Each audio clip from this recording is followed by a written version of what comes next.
Do any of you know anything about nurse logs or know what that means when I say that? Well, I bet you've seen them, I'm sure, especially around here. So if you're ever walking in the forest and you see a tree that's fallen and it's laying down on, and then suddenly you see a bunch of trees coming out of that, have you seen that?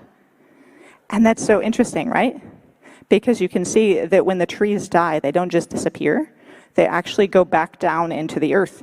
And even more than that, I thought this was so interesting, because they're a bit higher, the trees that grow on top of them actually have a better chance of living than the trees that would be growing on the ground near them, because they can reach the light more easily.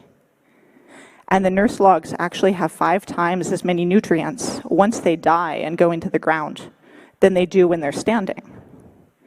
And I'm not sure, I'm not a scientist, so I can't explain it. Please don't ask any more about how that works. But I thought that was so interesting, and just an example that the things that we do in our life, we can be helpful to ourselves while we're alive. But once we pass on, we can actually give even more, and we can help each other. And then the goal is we raise other people up so they have a better chance if we've contributed and we're trying to help them than if they're on their own.